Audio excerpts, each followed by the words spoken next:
Hey guys, Jamelia here, and I want to talk to you about rental arbitrage. What the heck is rental arbitrage?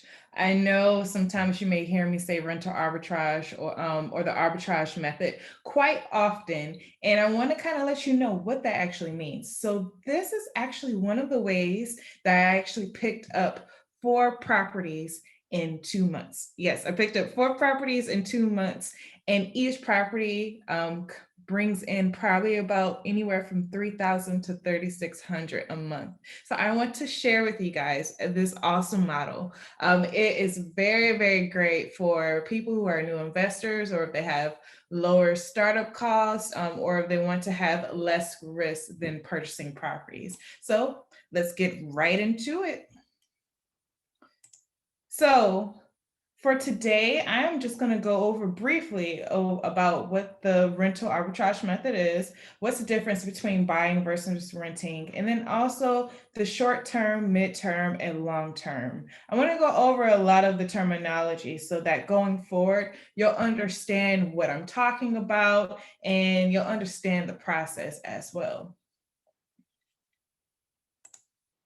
So, before we start going into the actual definition off of rental arbitrage, let's kind of talk about what the differences are between short-term, mid-term leases, and also long-term leases. So pretty much we should all be familiar with what a long-term lease is. It's anything that you're signing for like 12 months and up. So let's say, for example, you're renting out a home or apartment, usually you sign a 1-year lease. That is your long-term rental definition. For short term rentals, that's anywhere between 1 to 30 days. For midterm rentals, that's anywhere from 1 month all the way up to 12 months. And the reason why I want to go through and explain these things is because arbitrage requires two of these. You have to have a long term rental, and then you have to figure out if you're doing short term rentals as your investment strategy, or midterm, or possibly both. So let's kind of go through the differences between short term and midterm leases. Both of them actually, let's kind of back up. Both of them actually are usually furnished rentals. So when you, let's say you're on Airbnb or you're at the beach and you rent out a home for 2 weeks, most likely that home is going to be furnished. And that's the same thing for for midterm rentals. So that's the commonality off of both of them. But the differences are slightly vast. So I want to make sure that you understand these differences so you can understand ways to actually make money off of both. For short term rentals, anything that's under 30 days, you're required to pay a certain type of tax. And depending on your state, it may be lodging tax, sales tax, occupancy tax. And then also, some cities are requiring landlords to pay additional taxes and have permits in order to do short term rentals, simply because I believe it's combating with the hotel industry. Also, within short term rentals, you're going to have a higher daily rate. So if you're going on to Airbnb or booking.com, it's usually giving you the price per day, not per month, because it's under 30 days. So you're looking at maybe 125 a day, or in some areas, 250 a day, or 1,000, depending on the area where you're at and what type of property it is. And then also, short term rentals are usually marketed towards travelers, people who are visiting the area for short stints of time and things like that. Now, for midterm rentals, that's your 1 to 12 months. And off gate, owners aren't required to pay certain taxes that are associated with short term rentals. Now, you do pay taxes because this is your business. So you have to definitely talk with your accountant to see what type of taxes and what type of stipulations you have within your entity and things like that. But when it comes to midterm rentals, you don't have to pay like the occupancy tax, lodging tax, and things like that. It's a lower per day rate and is usually charged monthly. Now, off of it, instead of saying if someone's renting in a house for 2 months, you wouldn't say, oh, it's 135 a night. You may give them a flat rate as a discount and say 3,000. Now, off of that, it's still more than what you can charge for a long-term rental. And we'll kind of go into that a little bit later. And then also, midterm rentals, when it comes to marketing, is usually towards the traveling professionals, people who are relocating to the area. They know they're going to be in the area for a little bit of time, but they don't want the commitment of a 12-month lease, or they don't want to pay the higher premium for short-term rentals. So you may have someone who's relocating, if you're a realtor, relocating to the area, and they need a home for a little bit until their house closes in 45 days, or they may need a home for 15 days or so because they're displaced until they move into their new home. There's so many different variables in it, but this will allow you to kind of see what your marketing is going to look like for each type of rental. So now that we have that out of the way, let's kind of talk about what arbitrage rentals and rental arbitrage is.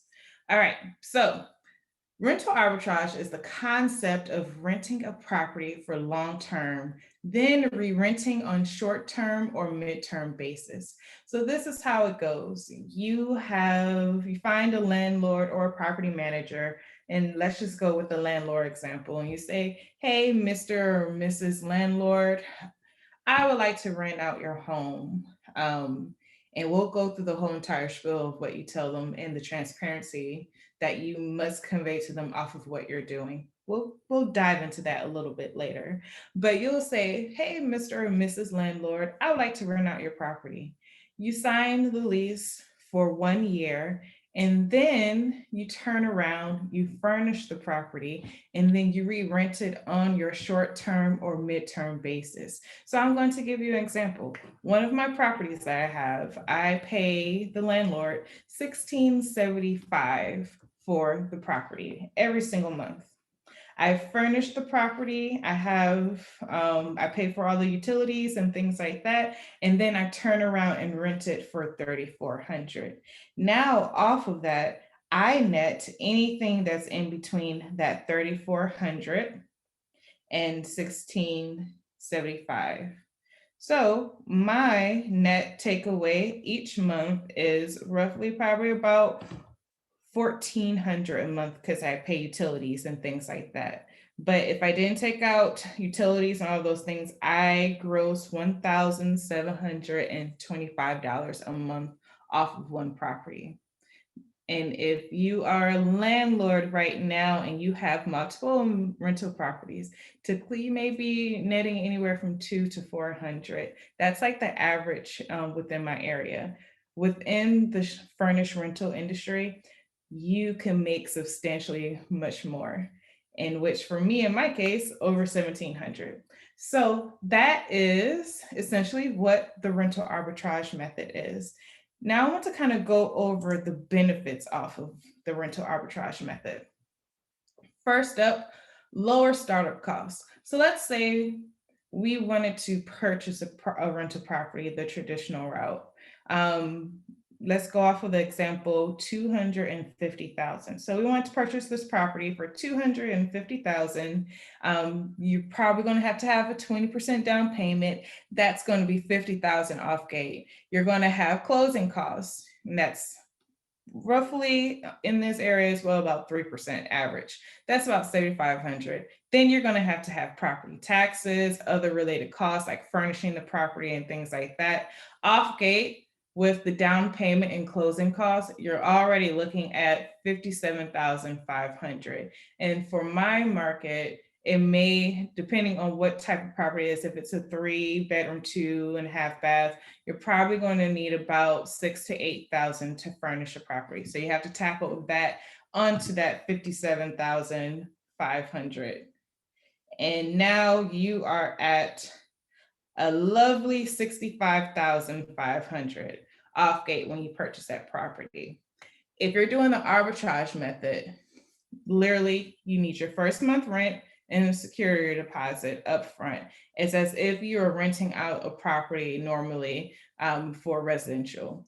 And for this case, we're going to say anywhere from 12 to 1700 for the first month rent and security deposit. And then you have to furnish the property. And on average, it's going to be about 6,000 to 8,000.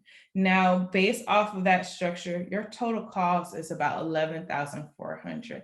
That is a huge difference between that 57,500. And actually, if you're really looking to scale up, you could probably get 4 properties for the price of 1 if you were purchasing it the normal way.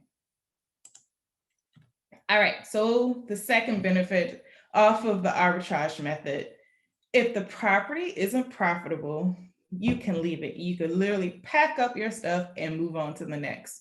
The only thing that you really have with you is your furniture, and your furniture can either, you can keep it and drop it into another property, or you can sell it on Facebook Marketplace or any other avenues. And I'll kind of chat with you later on how to find property. So yeah, the reason why I say if it doesn't work out, so real estate is a risk. Like any investment, you just want to make sure you have as much controlled variables as possible. But in any instance, let's say after you do your due diligence and things like that, the property just doesn't work. Well, now the only thing that you may be out of is the security deposit if you have to break your lease early. Versus now, if you purchase the property and the property doesn't do well, you can't rent it out and things like that, you're stuck with the mortgage. You're pretty much locked into that until either you try to figure out if you can sell it or do something else with it. So you have tons more of flexibility when it comes to the arbitrage method. All right. And this is what I like to see right here: quicker scalability and growth. My biggest goal is to create generational wealth through real estate. And I want to scale as fast as possible, like every investor. So with the arbitrage method, you can rent out a handful of properties for what you would have used to purchase a single property, as you saw in the first or second slide. One property, you may be dropping about almost 65,000 versus that 10 to 11,000 for an arbitrage property. You pick up 3 to 5 properties within 2 or 3 months, and it's possible. If I can do it, you definitely can do it. All right, so what are the first steps? First, you have to conduct your research. Never, ever, ever go through and try to do arbitrage rental without checking out the market. What real estate markets have the highest arbitrage potential in midterm income? 2, you have to understand your area. What are the laws in the city and state that will, is there anything that's going to actually hinder your business? So for example, the city of Raleigh passed an ordinance for any property that's under 30 days where people have to pay and purchase permits. So off of that, if you're doing your research and you're looking in the Raleigh area, you may think, do I want to go through and do the permit? Is this going to hinder my business? What are the laws and restrictions within that? Or do I want to go the midterm route where I won't even have to deal with any of those things? So knowing the regulations in your area will save you a huge headache and a hefty bill in the long run. So know your market. And then 3 technically. For me, this is just off of my model. Now, my model isn't for everyone. This is just something that has worked for me over and over again. I do not go towards areas that has some type of seasonality to it. I avoid this. Like, I run when I see it, because if there are dips in the market and it's based on the season, most likely it's based off of attractions. So you may have a really, really high season, but then all the other months are very, very low. And that's just a little too risky for me. For me, I like to have a steady cash flow monthly. So for example, when COVID hit, one of the biggest areas and short-term rentals that took a hit was Orlando, because all of the attractions, all of Disney World and studios, Universal Studios were all shut down. And people lost thousands of dollars off of that. And mostly because it is attraction centered and seasonal centered. Now, I'm not saying that it doesn't work. There's tons of people that I know who have vacation rentals on beach properties and things like that, and they're very, very successful. I'm just not one of them. So if you're looking to do that, I may not be your girl. But just want to throw that out there. If you're looking at my model and you're trying to find something that has a passive monthly, that's sturdy and stable on a monthly basis as much as possible, avoid seasonality at all costs. All right, so next, we're going to be talking about how to build your team and how to find properties. So you're going to, starting in a different state will require a solid team. And the reason why I say that, you don't necessarily have to be investing in the place that you live. For example, I have individuals that are out in Los Angeles and they do not invest in that area because it's a low ROI, rate of return on their investment, and it doesn't make sense to them when it comes to maximizing their money. So they actually invest over on the East Coast or in the Midwest. So you have to kind of figure out which area you want to go to. And if you are doing virtual, you're going to have a solid team. Next up, you're going to have to know your startup costs. On average, your security deposit, your first month rent, if you're going to have any legal fees for contracts, insurance, all those things need to be in place and you need to know your numbers. So the next video, we're going to talk about how to build your team and find properties. And then if you're a part of our mentorship program, you'll be hopping on our mastermind to go over all of these things. I hope this helped. I hope this shed a little bit more light on what it actually means to do rental arbitrage. And think about it. This may be something that'll allow you to get one step closer to that generational wealth that you've been dreaming of. If you have any questions, feel free to reach out to me and we'll chat soon. Bye, y'all.